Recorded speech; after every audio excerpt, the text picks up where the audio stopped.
والصلاة والسلام على عباده الذين اصطفى وعلى آله وصحبه أهل الصدق والوفاء وبعد. فيقول الله عز من قائل وذكر فإن الذكرى تنفع المؤمنين. معاشر المسlimin, hadirin jamaah dimuliakan Allah. Alhamdulillah wa syukrulillah. Pada siang hari yang mulia ini Allah Subhanahu wa taala perkenankan kita untuk menunaikan salah satu daripada kewajiban kita kepada Allah Subhanahu wa taala. Yang mudah-mudahan semua amal ibadah kita zahiran wa batinan diterima oleh Allah Subhanahu wa taala. Amin ya rabbal alamin. Ma'asyiral muslimin, hadirin jamaah dimuliakan Allah. Dalam kehidupan dunia kita berupaya untuk mencapai level yang tertinggi dalam pandangan manusia. Ada perjalanan karir dan pekerjaan yang kita upayakan mendapatkan atau menghasilkan level yang tertinggi. Kita berharap agar kehidupan dunia kita aman dan abadi. Tapi ternyata Al-Quran menceritakan kepada kita ada pencapaian ukhrawi yang lebih utama untuk kita kejar. Ada pencapaian ukhrawi yang lebih utama untuk kita dahulukan dan kita utamakan. Al-Quran menyatakan hal itu dalam firman Allah Subhanahu wa taala, "Inna akramakum indallahi atqakum." Sesungguhnya manusia yang paling mulia di sisi Allah di antara kalian adalah orang yang paling bertakwa di sisi Allah Subhanahu wa taala. Level takwa inilah pencapaian tertinggi seorang hamba di sisi Allah Subhanahu wa taala. Yang kemudian ulama berupaya untuk menjelaskan tingkatan-tingkatan perjalanan karir ukhrawi seseorang hingga ia bisa mencapai level takwa di sisi Allah Subhanahu wa taala. Salah satunya apa yang disampaikan oleh seorang ulama tabi'in bernama Bakar Al-Muzani, yang beliau adalah murid sahabat Nabi Sayyidina Anas bin Malik radhiyallahu taala anhu wa ardhah, yang oleh ulama Humaid At-Tawil dikatakan wa kana mujabad dakwah. Beliau ini di antara ulama tabi'in yang doanya senantiasa diijabah oleh Allah Subhanahu wa taala. Beliau sedang menceritakan pencapaian level ukhrawi seorang Abu Bakar As-Siddiq radhiyallahu taala anhu arda. Beliau menyatakan ma sabaqahum Abu Bakrin bi kasrati salatin wala siyam walakin lima waqara fi qalbihi. Sesungguhnya Abu Bakar As-Siddiq radhiyallahu taala anhu tidak mengungguli para sahabat Nabi sallallahu alaihi wasallam dengan sebab lebih banyak salatnya atau lebih banyak puasanya. Akan tetapi beliau mengungguli mereka karena hatinya. Pernyataan karena hati ini kemudian menimbulkan tanda tanya. Memang ada apa dengan hati seorang Abu Bakar? Inilah yang kemudian dijabarkan dalam riwayat lain yang dinisbahkan kepada Sayyidina Bakar Al-Muzani rahimahullah ta'ala. Beliau katakan ma balagha minna illa bisakhawatin nufus wa salamatis sudur wa nushi lil ummah wa ihtiqari anfusihim. Tidaklah seseorang mencapai tingkat kemuliaan di sisi Allah Subhanahu wa taala melainkan karena 4 perkara. Yang pertama adalah sakhawatun nufus, jiwa yang pemurah. Jiwa yang pemurah ini kemudian dijelaskan oleh Nabi sallallahu alaihi wasallam dalam sebuah hadis, rahimallahu ra'an samhan idza ba' wa samhan idza ishtara wa samhan idza qada. Allah Subhanahu wa taala merahmati seseorang yang toleran ketika ia bertransaksi baik sebagai penjual maupun pembeli, dan toleran ketika melunasi hutang. Toleran atau samhan ketika membeli, ketika seorang penjual menawarkan barang dagangannya dengan harga tertentu, kemudian si pembeli menerima tawaran harga itu dengan harapan sebahagian dari nilai yang ia belanjakan niat sedekah kepada orang yang menjual barang tadi. Begitulah juga ketika seseorang datang sebagai penjual, kemudian barang dagangannya ditawar, maka dengan harapan dia mendapatkan keberkahan dari transaksi yang ia lakukan, maka tawaran itu diterima.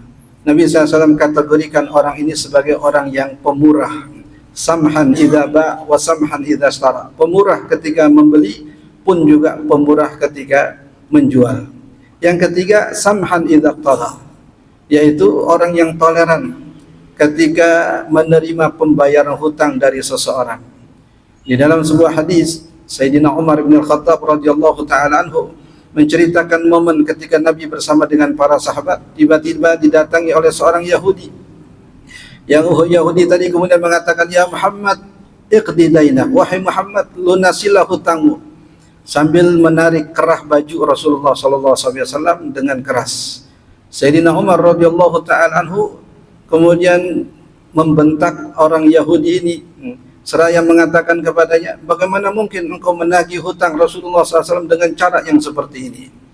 Nabi SAW kemudian juga menjelaskan kepada sang Yahudi tadi bahwa belum jatuh tempo hutang itu untuk dilunasi. Tapi Yahudi ini berkeras.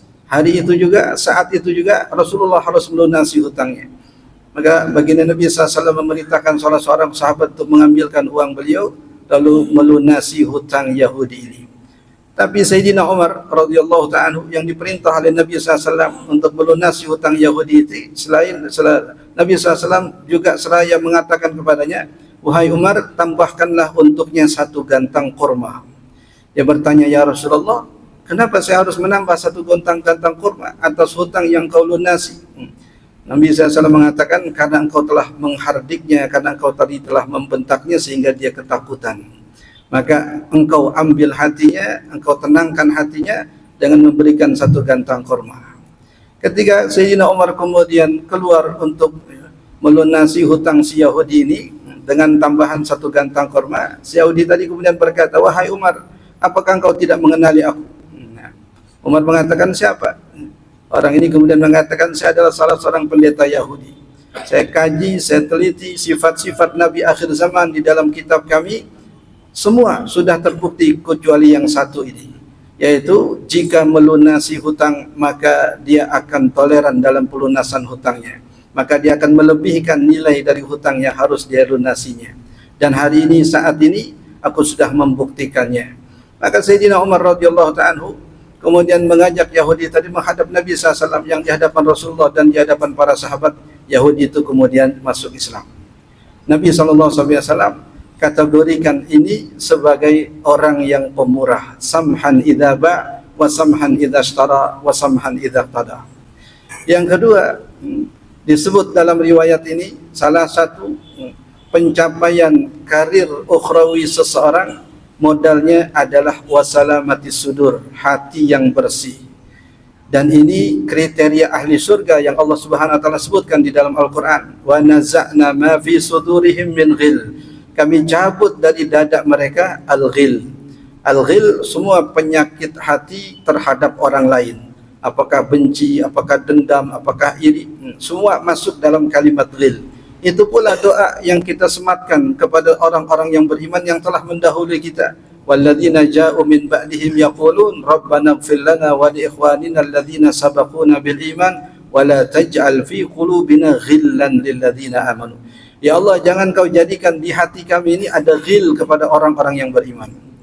Dan itu ternyata kriteria pertama ahli surga saat mereka masuk ke dalam surga. Yang pertama kali Allah anugerahkan kepada mereka, Allah cabut ghil dari dalam dada mereka. Setelah itu baru kemudian mereka menjadi saling bersaudara, duduk bersimpuh di dalam surganya Allah Subhanahu wa taala. Al-Qur'an menceritakan keadaan ahli surga itu terkait dengan ghil. Wa naza'na ma fi sudurihim min ghil ikhwanan ala sururim mutaqabilin. Kami cabut dari dada mereka al-ghil, kemudian mereka duduk bersimpuh di dalam surganya Allah Subhanahu wa taala. Salamatis sudur ini Nabi SAW berikan tipnya ketika beliau mengatakan, la tadhkur ahadan bisu, tolong jangan ceritakan keburukan orang lain kepadaku.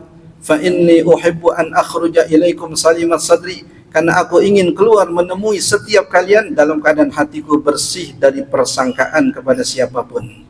Karena kadang-kadang bukan karena kita mengalami atau menerima perlakuan tertentu atau mendengar perkataan tertentu dari seseorang yang membuat hati kita kecewa, tapi semata karena kita mendengar tentang saudara kita apa yang tidak kita alami darinya. Si fulan mengatakan fulan begini, akhirnya di hati kita timbul rasa tidak nyaman, tidak senang. padahal kita belum mengalaminya langsung dari orang yang diceritakan. Nabi SAW yang jelas-jelas hatinya bersih, beliau mengingatkan para sahabat, jangan ceritakan keburukan orang lain kepadaku, karena aku ingin menjumpai setiap kalian dalam keadaan hatiku bersih. Nah, ini yang juga menjadi modal saat kita nanti berjumpa dengan Allah Subhanahu wa taala. Al-Quran menjelaskan, yauma la yanfa'u malu wala banun illa man atallaha biqalbin salim. Hari kiamat adalah hari tidak bermanfaat, tidak berguna harta dan anak keturunan, kecuali yang datang menghadap Allah dengan qalbun salim, dengan hati yang sehat, dengan hati yang bersih, baik dari noda syirik ataupun kebencian. Nah, di dalam hadis sahih riwayat Sayyidatuna Aisyah radhiyallahu anha, beliau juga menceritakan tentang kemuliaan malam nisfu Sya'ban yang insyaallah kita akan menghadapinya beberapa hari yang akan datang. Nabi SAW menjelaskan tentang kemuliaan malam nisfu Sya'ban, tapi mengecualikan dua kriteria manusia yang tidak akan mendapatkan kemuliaan itu. Nabi sebut yang pertama, illa li musyrikin, kecuali orang yang musyrik. Kedua, au musyahin, orang yang memiliki dendam dan permusuhan dengan saudaranya. Nabi SAW dalam hadis lain kemudian menjelaskan, ketika semua amal ibadah kita dilaporkan di malam nisfu Sya'ban, sepanjang 1 tahun yang kita lakukan sebelumnya, semua amal kebaikan diangkat kecuali orang yang di hatinya ada kebencian dengan saudaranya. Allah Subhanahu wa taala nyatakan kepada malaikat, da'uhuma hatta yastaliha, tangguhkanlah catatan amal dua orang ini sampai keduanya berdamai. Dan ini yang Nabi SAW kategorikan sebagai orang yang terhijab, orang yang terhalang dari rahmat Allah di malam-malam yang dimuliakan oleh Allah Subhanahu wa taala. Hadirin jamaah dimuliakan Allah, dua kriteria ini menjadi bahan introspeksi bagi kita dalam menjalani kehidupan sosial dengan orang-orang yang ada di sekitar kita. Yang pertama yang kita harus pastikan, kita harus memiliki jiwa yang pemurah, murah dengan maaf kita, murah dengan kebaikan kita, murah dengan nasihat kita, murah dengan uluran tangan kita, murah bahkan dengan pikiran dan ide-ide kreatif kita. Yang kedua yang disebut sebagai syarat utama pencapaian karir ukhrawi kita di sisi Allah Subhanahu wa taala adalah salamatus sudur, hati yang bersih, hati yang terhijab daripada keburukan di sisi Allah Subhanahu wa taala kepada sesama kita. Dua poin yang terakhir yaitu yang disebut di dalam riwayat ihtiqaru anfusihim, merasa diri tidak lebih mulia dari orang lain. Kemudian yang keempat, wan nushilul ummah, berupaya untuk berbagi kebaikan dengan orang lain.